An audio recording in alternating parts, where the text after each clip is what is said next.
వందనాలండి. ఈ 36వ దినపు శిలువ శ్రమల ధ్యానాలని మనం ప్రార్థనతో ప్రారంభించుకున్నాం. మన మధ్యలో ఉన్న పావని రమేష్ వచ్చి ప్రార్థన చేస్తాం. పరిశుద్ధుడ ప్రేమ కలిగిన తండ్రి, తోడు కలిగిన దేవానికి లెక్కలేని స్థుతులు స్తోత్రాలు వందనాలు.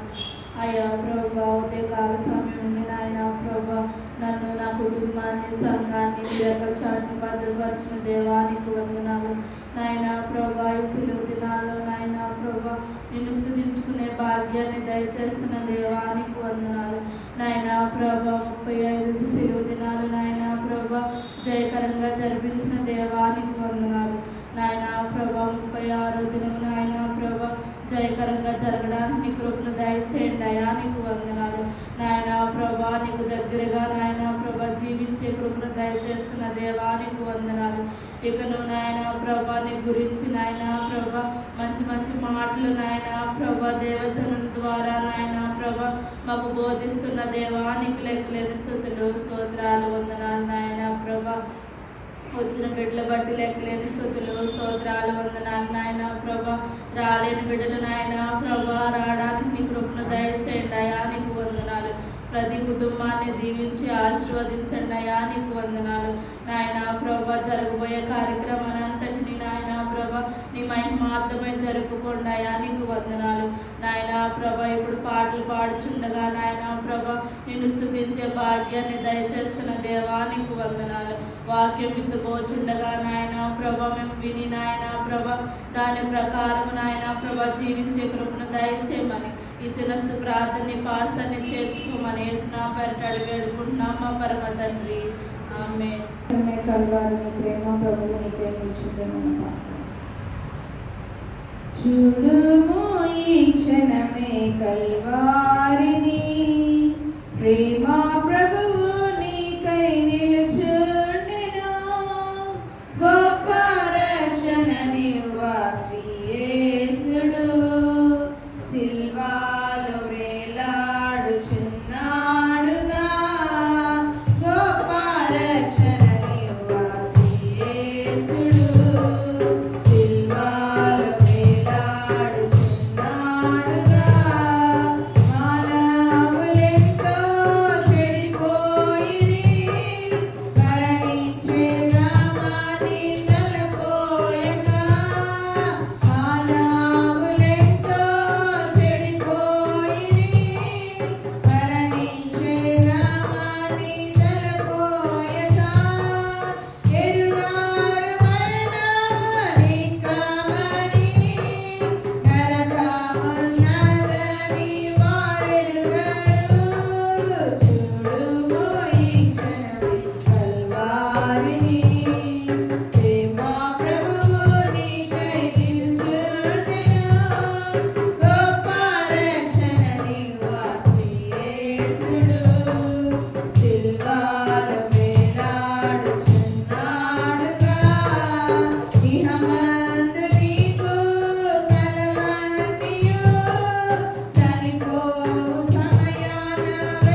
ఎంతో వింత ఎంతో చింత యేసునాథు మరణమంతా ఎంతో వింత ఎంతో చింత యేసునాథు మరణమంతా పంతముతో చేసిన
ప్రత్యేకమైన పాట పాడాలనుకుంటే ముందుకు రావాల్సిందిగా కోరుతున్నాను.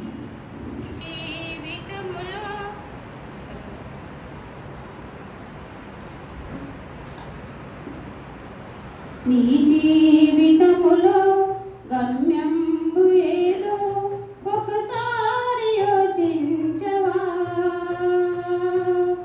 ఈనాడు నీవు ప్రభు యేసు కొరకు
ఏదో ఒకసారి యోచించవా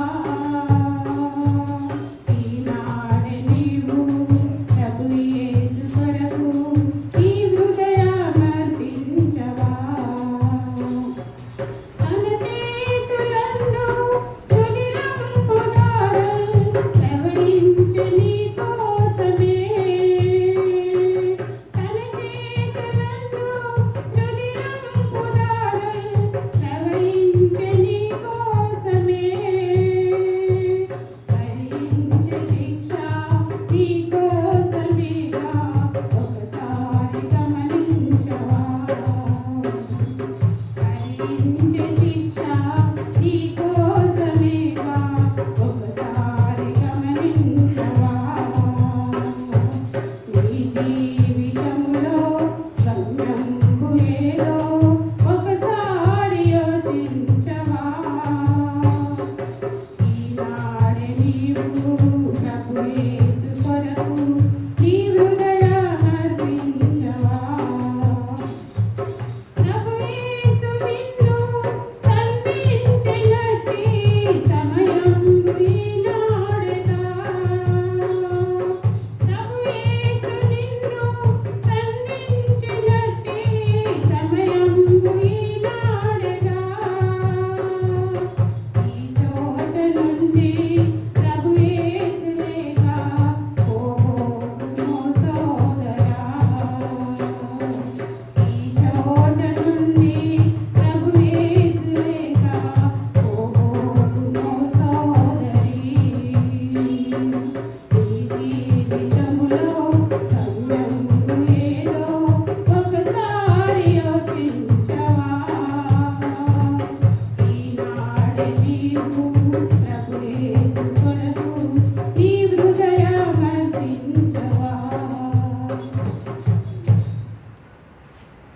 ఈ పాటను పాడి దేవుని మహిమపరిచిన రత్నమ్మ గారికి ప్రత్యేకమైన వందనాలు తెలియజేస్తూ ఈ యొక్క సమయంలో దేవుని యొక్క వాక్యాన్ని మనం ధ్యానించుకుందాం. మన మధ్యలో లక్ష్మీ మహేష్ గారు ఉన్నారు. వారు ముందుకు వచ్చి ప్రార్థన చేసిన తర్వాత దేవుని యొక్క వాక్యాన్ని ధ్యానించుకుందాం. యేసయ్య నాయన నా దేవ నా తండ్రి నా రక్షక కోట్లాను కొట్టుకు పరిశుద్ధుడు పరిశుద్ధుడు పరిశుద్ధుడని పరపరచున పరలోక తండ్రి మీకే వందనాలు స్తోత్రం అయ్యా గడిచిన కాలం నుండి ఇప్పటివరకు నన్ను నా కుటుంబ సంఘాన్ని మీ చల్లని వెంకటేశ్వరను భద్రపరిచిన ఆయన మరి ఒక రోజు మాకు జీవితాలు ప్రవేశం చేసినందుకు మీకే వందనాలు నా తండ్రి నాయన శ్రమల రోజుల్లో నాయన ఉపవాసం ఉండి నాయన నా 40 రోజులు నా తండ్రి మీకు స్తుతించే భాగ్యాన్ని మాకు ఇచ్చినందుకు మీకే వందనాలు. దాంట్లో భాగంగా 36 రోజులు చక్కగా నాయన ఏ ఆటంకం లేకుండా జరగడానికి సహాయం చేసినందుకు మీకే వందనాలు నా తండ్రి. ఆత్మీయ కలిగించిన ఆరోగ్యం ఆయుష్ విషయంగా మీకే వందనాలు నా బాబు.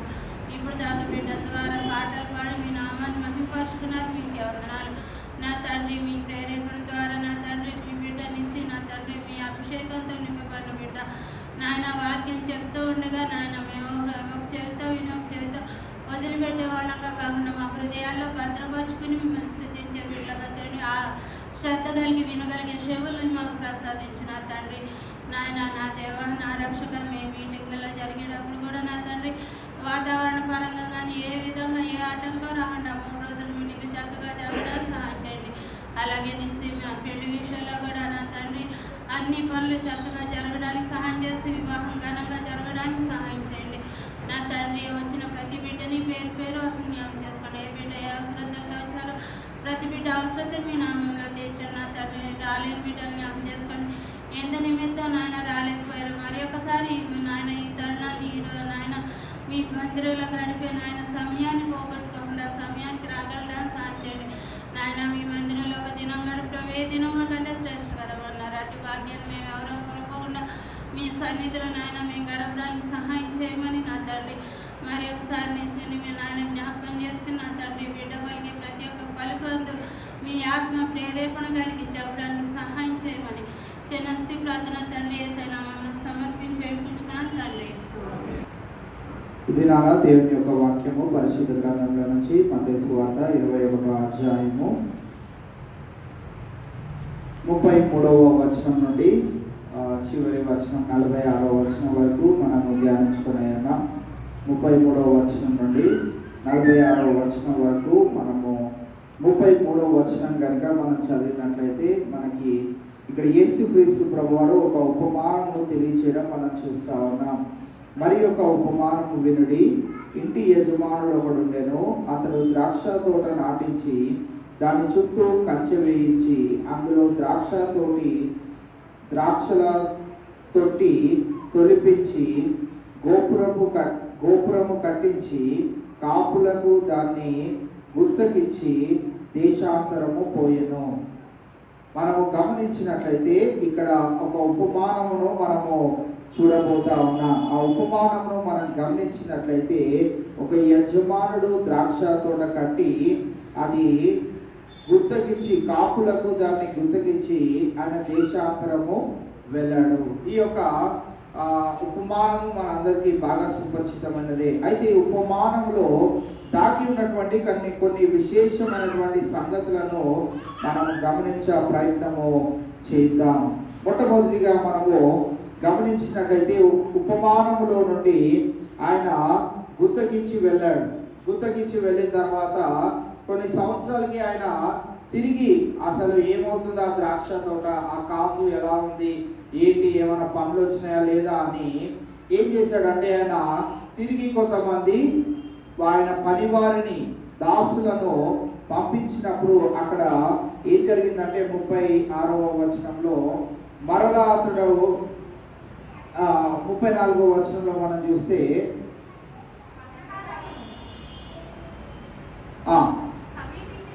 సమీపించినప్పుడు పండ్లలో తన భాగము తీసుకొని వచ్చుటకు ఆ కాపుల యొద్దకు తన దాసులను పంపగా ఆ కాపులు అతని దాసులను పట్టుకొని ఒకని కొట్టిరి, ఒకరిని చంపిరి, మరి ఒకరి మీద రాళ్ళు రుబ్బిరి.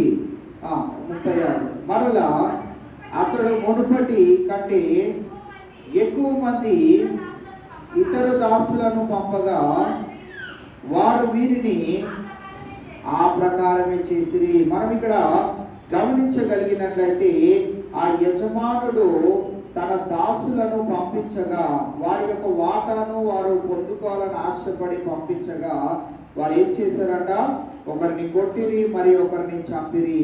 ఆ రీతిగానే ఇంకా కొంతమంది దాసులను ఎక్కువగా పంపగా వారిని కూడా ఆ ప్రకారమే చేసిరి. ఇదంతా పాత నిబంధన గ్రంథంలో ప్రవక్తలు, రాజులు, దేవుని చేత ఏర్పాటు చేయబడిన వారందరికీ జరిగినటువంటి ఒక పరిణామంగా మనము గమనించవచ్చు. హెబ్రీయులకు రాసిన పత్రిక 11వ అధ్యాయము 36-37 వచనాలు మనము గమనించినట్లయితే హెబ్రీయులకు రాసిన పత్రిక 11వ అధ్యాయము 36-37 వచనాలు.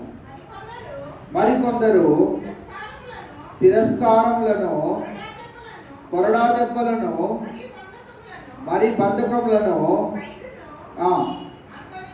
అనుభవించిరి, రాళ్ళతో కొట్టబడిరి, రంపములతో కోయబడిరి, శోధింపబడిరి, ఖడ్గముతో చంపబడిరి. వీరందరూ మనం గమనించినట్లయితే మరి ఆ దినాలలో వారు దేవుని కొరకై తెగించిన వారిగా మనము గమనించవచ్చు. దినవృత్తాంతాల 2వ గ్రంథంలో కూడా మనము జకర్యాను చూస్తూ ఉంటాం. జకర్యా కూడా మరి రాళ్ళు రువ్వి చంపబడినట్లు మనం చూస్తూ ఉంటాం. దేవుని కొరకై నిలబడినప్పుడు వారు ఏ రీతిగా హతమార్చబడ్డారో ఇక్కడ మనం చూస్తాం. ఇక్కడ కూడా మరి ఉపమానం అంతటిని తెలియజేయడానికి గల కారణాలు మనము 43వ వచనం నుండి మనం చూసుకోవచ్చు. అయితే ఇక్కడ మనం చూస్తే వారందరూ కూడా ఆ ప్రకారమే చేయబడిరి.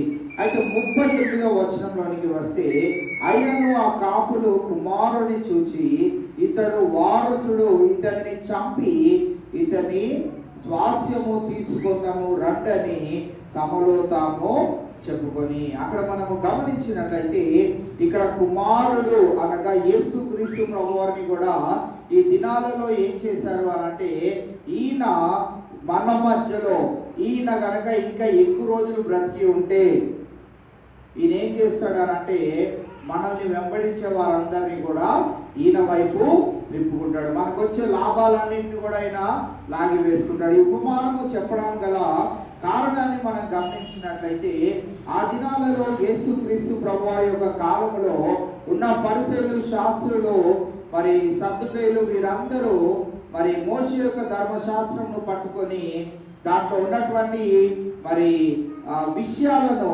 లేకుంటే ఇంకా వారి అభిప్రాయాలను కూడా తెలియజేస్తూ వారు అనేకులను మరి వారి వైపు త్రిప్పుకున్న వారిగా ఉంటున్న ఆ యొక్క సమయాలలో యేసుక్రీస్తు ప్రభువారు వారి మధ్యలోనికి ఎలా వెళ్ళాడు అంటే వారికి ఇబ్బంది కారణముగా ఆయన వారి మధ్యలో సంచరిస్తా ఉన్నాడు. వారికి రావాల్సినది ఏది రాకుండా వారు అడిగే ప్రశ్నలకు మరి యేసుక్రీస్తు ప్రభువారు జవాబులు ఇస్తూ కొన్ని సందర్భాల్లో జవాబులు ఇవ్వకయే వారికి ఇబ్బందికరంగా ఉండడం మనం చూస్తా ఉన్నాం. ఈ ఉపమానం అంతటిని తెలియజేయడం గల కారణం ఏంటిది అని అంటే సద్దుకయ్యులు మరి పరిసయ్యులు వీరందరూ మరి యేసుక్రీస్తు ప్రభువారిని ఏ రీతిగా లేకుంటే తండ్రి అయిన దేవుని గురించి తన కుమారుడైన యేసుక్రీస్తు ప్రభువారి గురించి ఎవరు బోధించినా కానీ మరి ఈ దేవునికి వ్యతిరేకముగా ఉన్నవారు చేసిన పన్నాగములను ఇక్కడ మనము చూస్తూ వస్తా ఉన్నాం. దినాన మనం గమనించినట్లయితే 38వ వచనంలో తెలియజేయబడుతున్న మాట ఏంటిదనంటే ఇతడు వారసుడు, ఇతనిని చంపి ఇతని స్వాస్థ్యము తీసుకుందాము రండని తమలో తాము చెప్పుకొని. యేసుక్రీస్తు ప్రభువారు ఈ లోకంలోంచి వెళ్ళిపోతే మా పనులు యథావిధిగా మేము చేసుకోవచ్చు అని వీరందరూ ఆయనను చంపివేయాలని ప్రయత్నం చేసినప్పటికీ దేవుని యొక్క ఏర్పాటు ఏ దినం అయితే ఉన్నదో ఆ దినముననే ఆయన మరి మరణానికి అప్పగించబడము, మనందరి పాపముల నిమిత్తమై ఆయన శాంతికరముగా ఈ లోకాన్ని విడిచిపెట్టడం మనం చూస్తా ఉన్నాం. కావున ఈవేళ మనము గమనించినట్లయితే గమనించవలసిన ప్రాముఖ్యమైన విషయం ఏంటిది అంటే 41వ వచనంలో మనము చూస్తూ ఉంటాం. అందుకు వారు ఆ దుర్మార్గులను కఠినముగా సంహరించి వాటి వాటి కాలముల యందు తనకు పండ్లను చెల్లించునట్టి ఇతర కాపులకు ఆ ద్రాక్ష తోట గుత్తకిచ్చునని ఆయనతో చెప్పిరి. యజమానుడు తనకి తోట ఉంది, తోటలో పనిచేసే అన్యాయపు మరి వారిని ఏమంటారు పనివారు, కాపు తీసేవారు మరి వారు ఉండగా వారందరినీ హతమార్చి అక్కడ ఏం చేయడం జరిగింది అని అంటే అక్కడ మనం గమనించినట్లయితే వాటి వాటి కాలముల యందు తనకు పండ్లను చెల్లించునటి ఇతర కాపులకు ఆ ద్రాక్ష తోట గుర్తుకిచ్చునని అతనితో చెప్పింది. ఇక్కడ మనం గమనించినట్లయితే మనందరికీ విలువైనటువంటి రక్షణ రావడానికి గల కారణం ఏంటిది అంటే యజమానుడు అలాగే ఉన్నాడు. ఆయన ఆశపడి వేసిన తోట అలాగే ఉంది.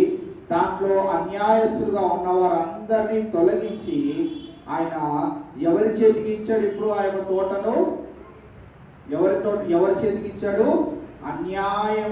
అన్యులుగా ఉన్నటువంటి మన చేతుల్లో ఆయన పెట్టాడు. మనం చేయవలసిన పని ఏంటిది? నమ్మకముగా ఆ పనిని జరిగించాలి. దేవుడు ఏమి మన దగ్గర నుంచి కోరుతున్నాడు? ఆ ద్రాక్ష తోటలో నుంచి ఆయన పండ్లు ఆయనకి ఇవ్వాలి.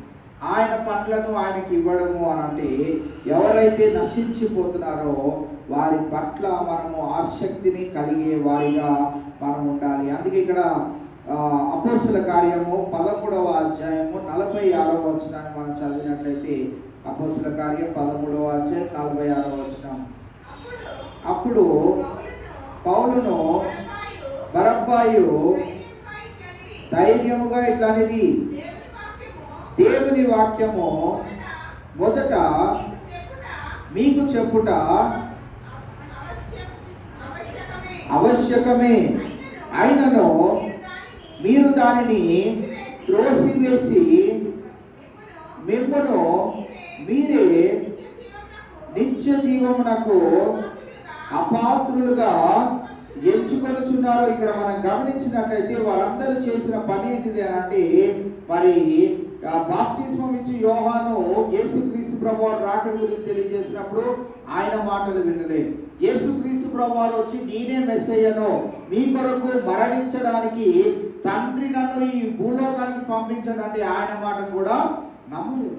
కాబట్టి ఈవేళ మనం గమనించినట్లయితే ఇక్కడ 46వ వచనంలో మనం చూస్తున్నది ఏంటి అని అంటే, దేవుని వాక్యము మొదట మీకు చెప్పుట ఆవశ్యకమే, అయినను మీరు దానిని త్రోసివేసి మిమ్మును మీరే నిత్య జీవమునకు అపాత్రులుగా ఎంచుకొనుచున్నారు. ఇక్కడ మనం గమనించినట్లయితే దేవుని వాక్యము వినబడుచున్న కొలది మనము ఆసక్తిగా విని దానికి అనుసారముగా మన జీవితాలను మలుచుకోవలసిన వారమై ఉంటాము. ఇక్కడ వారికి వినపడ్డది, శాస్త్రులకి వినపడ్డది, పరిసయ్యులకు వినపడ్డది, మరి అక్కడ ఉన్న వారందరికీ వినపడ్డది. విన్నవారు ఎందరు అని అంటే విన్నవారు కొందరే. మరి వారు ఏం పొందుకున్నారు అని అంటే వారు నిత్య జీవమును పొందుకున్నారు. ఎవరైతే వినలేదో, ఎవరైతే నేను విననన్నారో వారు నిత్య జీవమునకు అపాత్రులుగా ఎంచుకొనబడి ఉన్నారు. కావున ఈవేళ మనము ఈ యొక్క లేఖనాన్ని గనక గమనించగలిగినట్లయితే, ఉపమానమును గనక మనము గమనించగలిగినట్లయితే, ఇక్కడ 42వ వచనంలో తెలియజేయబడుతున్న సుపరిచితమైన మాట, కీర్తన 118వ కీర్తన 22-23 వచనాల్లో ఉన్న ఆ మాటను ఇక్కడ తెలియజేస్తూ ఏమంటున్నారంటే, ఇల్లు కట్టువారు నిషేధించిన రాయి మూలకు తలరాయి ఆయను, ఇది ప్రభువు వలననే కలిగెను, ఇది మన కన్నులకు ఆశ్చర్యము. మనం గమనించినట్లయితే ఈ పరిసయ్యులు, శాస్త్రులు వీరందరూ ఏం చేశారు అంటే, మాకు ఆ రాయి వద్దు, మాకు యేసయ్య వద్దు, ఆయన మా మధ్యలో ఉంటే మా బిజినెస్ నడవట్లేదు, మేము చేసే పని జరగట్లేదు, ఆయన ప్రతిదానికి అడ్డుగోడగానే ఉన్నాడు అని ఆయననే తొలగించాలనుకున్నారు. చివరికి ఆయన చనిపోయిన తర్వాత వారందరికీ తెలిసింది ఏంటి అని అంటే, మనం ఏ రాతిని అయితే తొలగించాలనుకున్నామో అదే మూల రాయిగా. అందుకే యేసుక్రీస్తు ప్రభువారు సెలవిచ్చిన మాట ఏంటిదనంటే, నేనే మార్గము, నేనే సత్యము, నేనే జీవము, నా ద్వారా తప్ప. ఆ విషయం వాళ్ళకి అప్పుడు అర్థమైంది, నా ద్వారా తప్ప ఎవరినూ తండ్రి యొద్దకు చేరలేరు. కావున ఈవేళ మనము ప్రాముఖ్యంగా గమనించవలసింది ఏంటి అని అంటే, విశ్వాసులమైన మనము మరి విశేషంగా గమనించవలసింది ఏంటిది అని అంటే, యేసుక్రీస్తు ప్రభువారిని మనము ప్రశ్నించే వారిగా, లేకుంటే యేసుక్రీస్తు ప్రభువారికి ఛాలెంజెస్ ఇచ్చేవారిగా, యేసుక్రీస్తు ప్రభువారిని అవమానపరిచే వారిగా మనం ఉండకుండా, ఏ సమయమైనా, ఏ సందర్భమైనా, ఎలాంటి పరిస్థితి అయినా కానీ మనం యేసుక్రీస్తు ప్రభువారిని ఏ రీతిగా కొలవాలి అని అంటే, ఆయనే నాకు మూలరాయి, ఆయనే నాకు మూలాధారము, ఆయనే నా జీవితానికి సమస్తము కర్తగా ఉన్నాడు అనే విషయాన్ని మన జీవితాల్లో మనము బలముగా, దృఢముగా ఎంచుకోవలసిన వారమై ఉంటాం. ఇక్కడ వారు విన్నారు, వారు విడిచిపెట్టారు. తండ్రి అయిన దేవుడు మరి వీరికి ఎన్నిసార్లు అప్పగించినా వీరు విడిచిపెట్టే వారిగా ఉన్నారు కనుక నేను ఇప్పుడు అన్య జనాంగాన్ని ఎంచుకుంటాను. ఈ దినాల్లో మనం ఎలా ఉన్నాం? మనం ఎలా ఉన్నాం? పరిసయ్యులు, శాస్త్రులు అయితే తెలిసి తెలియకయే ఆయనను వద్దన్నారు. ఈ దినాన మరి ఎన్నిక లేని మనలను ఆయన ఎన్నుకొని అన్య జనాంగమైన మనకు ఆయన స్వాస్యముగా, మరి ఆయన వారసులుగా మనము కూడా ఈ గొప్ప ధన్యతను మనకి ఇచ్చినప్పుడు మనము ఏ రీతిగా ఉంటా ఉన్నాం అనేది చాలా ప్రాముఖ్యమైన విషయము. ఈ దినాన ఈ యొక్క భాగాన్ని తీసుకోవడానికి గల కారణము ఏంటిది అని అంటే, మరి పరిసయ్యులు, శాస్త్రులు అయితే మరి వారు తృణీకరించారు, మాకు వద్దన్నారు. ఈవేళ ఆయన ఎవరో తెలియని మనకు ఆయనే మనకి పరిచయము అయ్యాడు. ఆయనే ఏం చేస్తానో తెలియజేస్తాడు.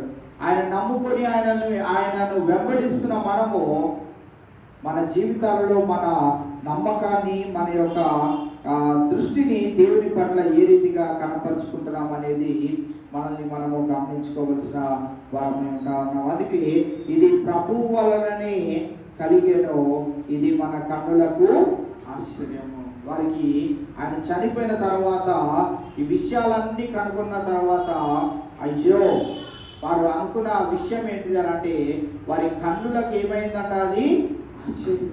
ఆయన ఉండి నన్ను నమ్ముకోండి, నేనే మార్గము, నేనే సత్యము, నేనే జీవము అన్నప్పుడు మనం ఎవరము పట్టించుకోలేదు. ఈవేళ ఆయన మన మధ్యలో లేదు. కావున ఈవేళ యేసు క్రీస్తు ప్రభువారు ఆయన రెండో రాకడలో రాక మునిపి మనం చేయవలసిన ప్రాముఖ్యమైన విషయం ఏంటిది అంటే నమ్ముకున్న మనము మన నమ్మకత్వాన్ని ఇంకనూ బలపరుచుకుంటూ ముందుకు వెళ్ళాలి.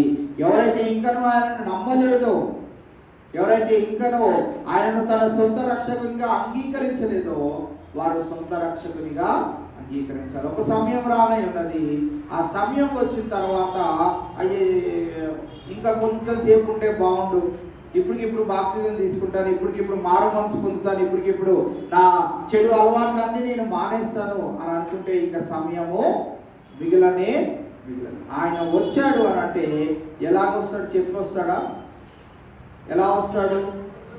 దొంగ వలె వస్తాడు. కనురెప్ప పాటున ఆయన దర్శనము మన ఎదుట రానై ఉన్నది. అలాంటి హఠాత్తుగా ఆయన రానై ఉన్నప్పుడు మనము ఆయన ఉన్న వేళ, ఆయన సమయాన్ని ఇచ్చిన వేళ మనం ఏం చేయాలి? ఈ రాయి నాకు వద్దని దాన్ని తృణీకరించకూడదు. వారు చేసిన పని అది, వారి కన్నులకు అది ఏమైంది?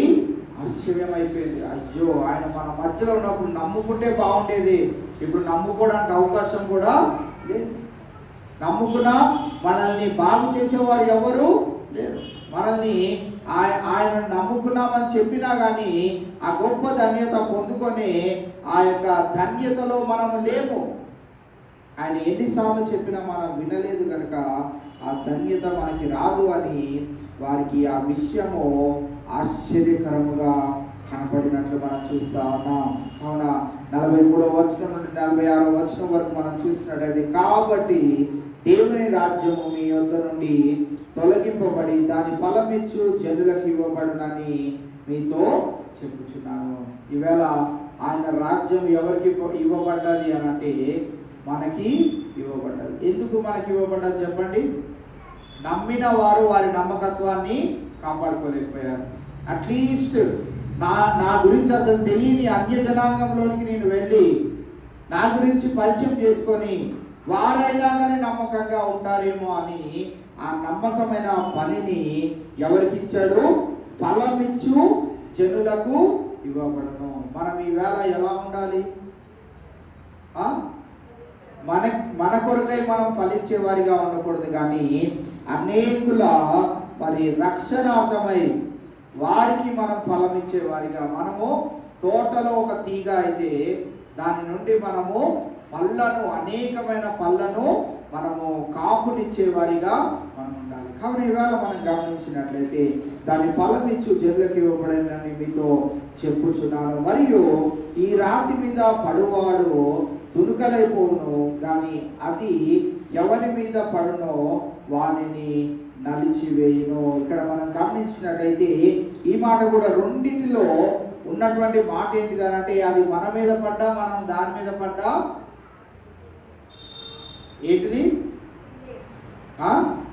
ఏదైనా ప్రాబ్లమే. ఇక్కడ అదే అంటున్నాడు, కానీ అని ఇచ్చాడు, కానీ అది ఎవరి మీద పడునో వానిని నలిచేయుననెను. కావున ఇవాళ ఈ మాట ఎందుకు ఇలా రాయబడి ఉన్నది? మనకి ఈ మాట అర్థమయ్యేటట్లుగా ఇక్కడ రాయాలి అనంటే ఏమని రాయాలంటే, కానీ అది ఎవరి మీద పడునో వానిని నలిచివేయదు అని అనుంటే మనకు సింపుల్గా అర్థమయ్యేది. కానీ అని పెట్టారు కాబట్టి పైన ఏంటది?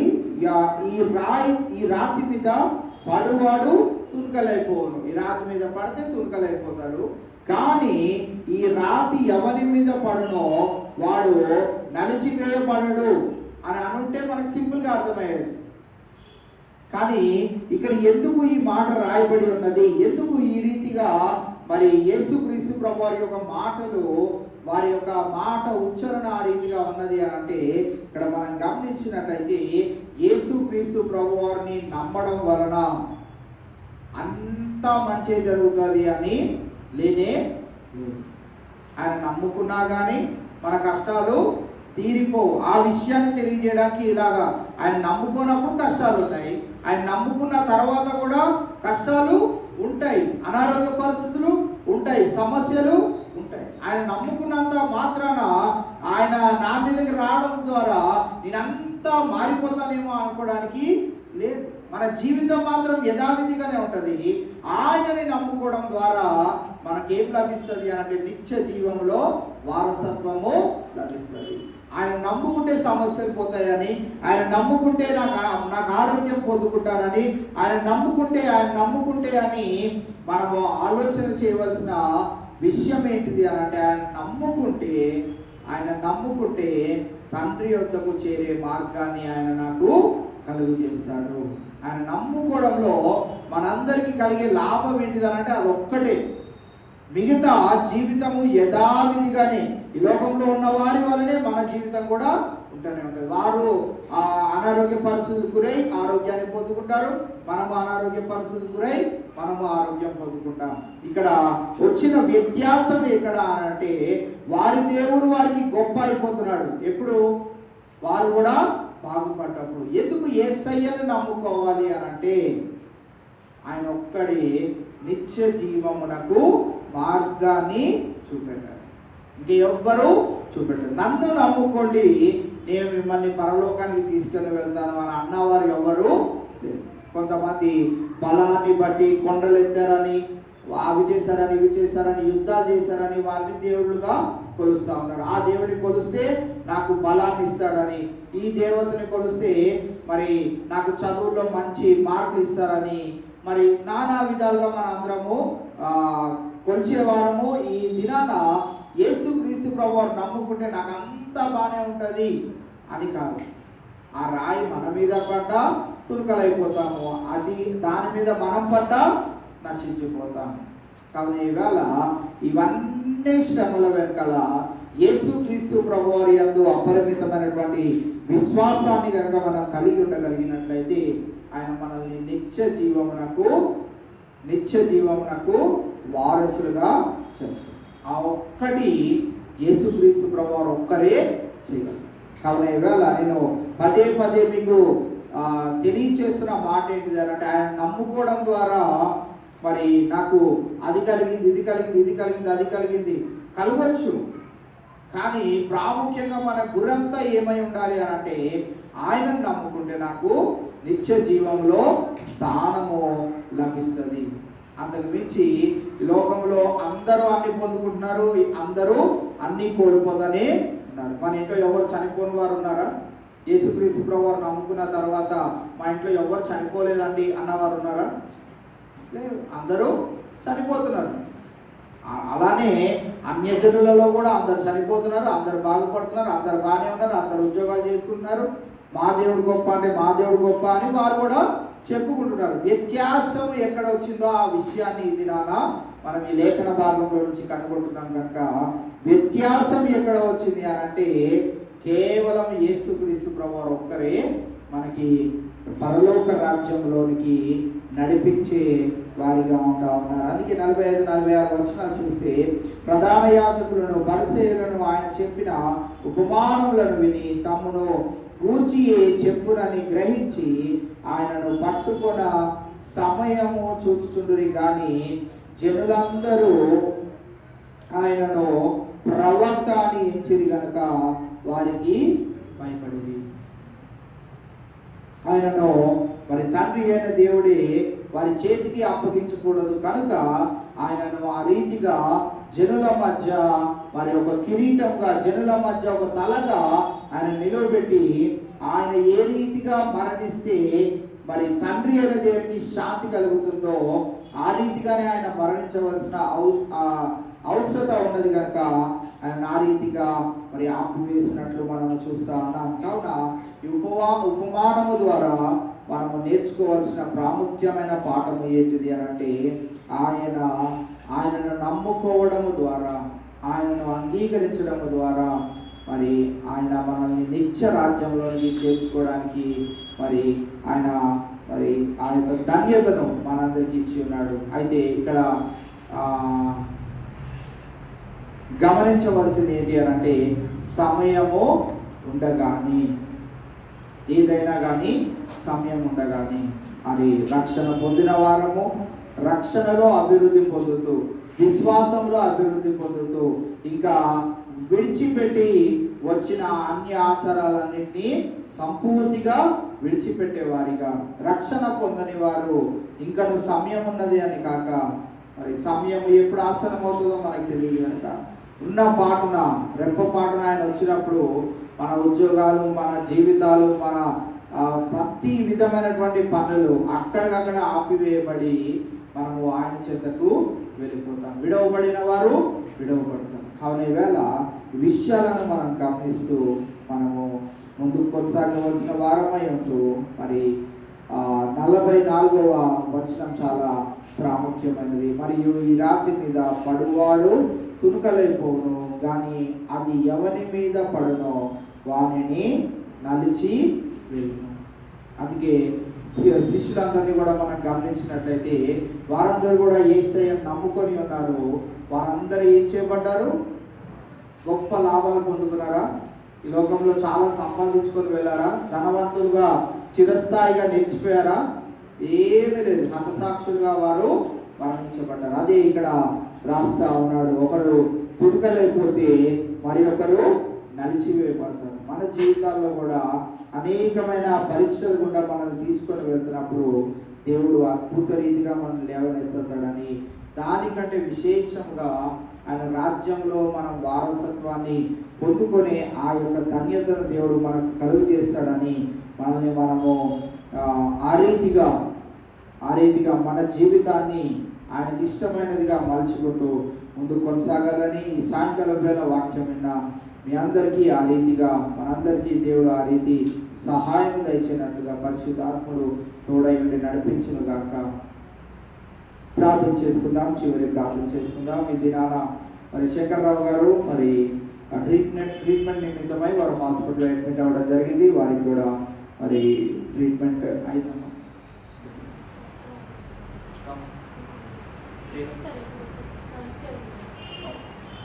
సో మళ్ళీ థర్స్డేకి మార్చడం జరిగిందని తెలియజేస్తా ఉన్నారు కనుక మరి వారి గురించి ప్రార్థన చేయవలసిందిగా మనం చేస్తాము. చివరి ప్రార్థన మన మధ్యలో ఉన్నప్పుడు వినయ్ కుమార్ గారు వచ్చి చేయవలసిందిగా మనం చేస్తాము. ప్రార్థన చేసుకుందాం. మహాపరిశుద్ధులను మహాగణుడు మా ప్రియమైన తండ్రి, ఈ పరిశుద్ధమైన ఘనమైన నామమును బట్టి వందనాలు స్తోత్రాలు చెల్లించుకుంటున్నాం ప్రభువా. అయ్యా, మరి యొక్క పరిశుద్ధ వారంలో నాయన మరి మీ పాదాల సంతకు రాగలడానికి నువ్వు చూపిన కృపను బట్టి వందనాలు స్తోత్రాలు చెల్లించుకుంటున్నాం ప్రభువా. ఇదిగో నాయన మా పట్ల, మా కుటుంబాల పట్ల, మా సంఘం పట్ల నువ్వు చేసిన ప్రతి విధమైన పేరుని బట్టి వందనాలు స్తోత్రాలు చెల్లించుకుంటున్నాము ప్రభువా. అయ్యా, మా జీవితాల్లో మనకు నూతన దినాన్ని దయచేసి ప్రభువా, మరి నీ మాటలు వినడానికి ప్రభువా, నీ సన్నిధిలో ప్రభువా, ఈ హోలీ వీక్ లో ప్రభువా, మరి నీ దాసుని నిలబెట్టుకుని ప్రభువా, నువ్వు మాట్లాడిన ప్రతి మాటను బట్టి కూడా నీ వందనాలు స్తోత్రాలు చెల్లించుకుంటున్నాం ప్రభువా. మరి నాయన మరి క్రీస్తు ప్రభువారి నాయన మరి క్రీస్తులో ప్రభు జయప్రవేశం చేసిన మరి 2వ దినాన ప్రభువా, మరి నాయన ఇటువంటి ఉపమానాన్ని మాకు నాయన మరి రాసి ఇచ్చారు ప్రభువా. దానిని ప్రభువా ఎంతో చక్కగా మాకు వివరించిన విధానాన్ని బట్టి నీ వందనాలు స్తోత్రాలు చెల్లించుకుంటున్నాము ప్రభువా.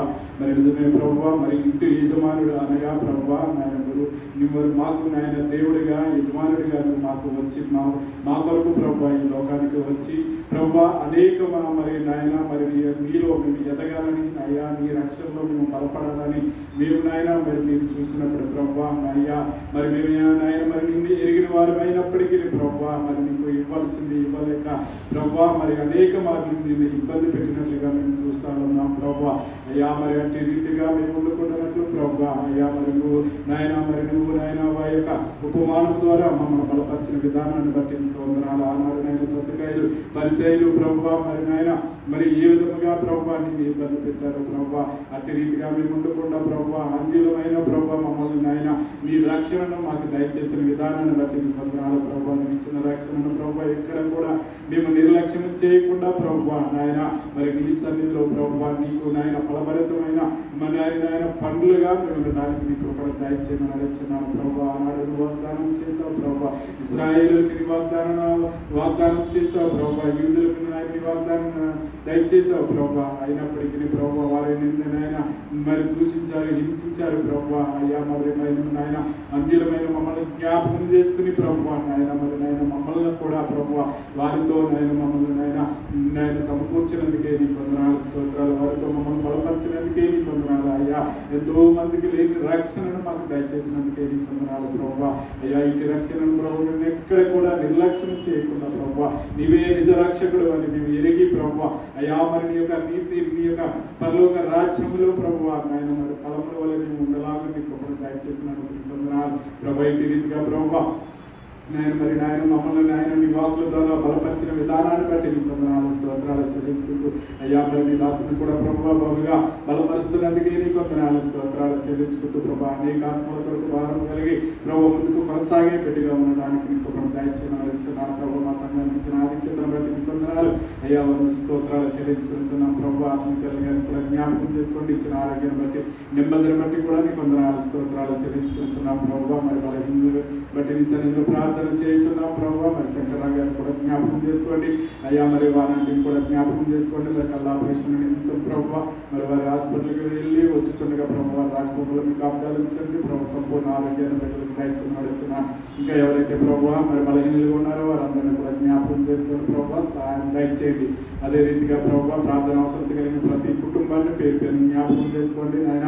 మరి గుడికి వెళ్ళుచున్న బిడ్డలు నాయన మరి వారి రాకపోకలు మీకు చూపించండి, సహాయం దయచేయండి. ఇటు రీతిగా ప్రభావ మా సంఘ బిడ్డలందరినీ కూడా పేరు పేరు జ్ఞాపకం చేసుకుని అయ్యా మరి నాయన ఈ 36వ దినాలు ప్రభావ ఈ సన్నిధిలో పాల్పొందలు పొంది ప్రభావ చక్కటి వర్తమానాన్ని ఇది కూడా నాయన వినడానికి నువ్వు ఇచ్చిన గొప్ప తరుణాన్ని బట్టి నీ వందనాలు స్తోత్రాలు చెల్లించుకుంటున్నాం. వాళ్ళైన బిడ్డలు మరొకసారి జ్ఞాపకం చేసుకుంటాం. మరొక తరుణాన్ని బిడ్డలకు దయచేసి ప్రభావ అయ్యా నీ రక్షణ ఆనందంలో బిడ్డలు పాల్పొందలు పొందే భాగ్యాన్ని బిడ్డలకు దయచేయమని నడుచున్నాం. అదే రీతిగా ప్రభావ మరి మా సంఘ కార్యక్రమాలన్నీ కూడా ప్రభావ నువ్వు జయకరంగా జరిగిస్తున్న విధానాన్ని బట్టి నీ వందనాలు స్తోత్రాలు చెల్లించుకుంటున్నాం ప్రభావ. మరి రానున్న దినాల్లో ప్రభావ మరి నాయన గుడ్ ఫ్రైడేని జ్ఞాపకం చేసుకున్న ప్రభావ మరి ఆ దినాన్ని మాట్లాడుతున్న ప్రతి బిడ్డను కూడా ప్రభావ మరి మీరు బలపరచండి ఆత్మీయంగా నాయన మరి నీ వాకులను నాయన మరి నాయన వెదజల్లి బిడ్డలుగా వారు ఉండడానికి మీకు కూడా దయచేయండి. ఈస్టర్ను కూడా ప్రభావ ఈస్టర్ ఆరాధన కూడా జ్ఞాపకం చేసుకోండి ప్రభావ.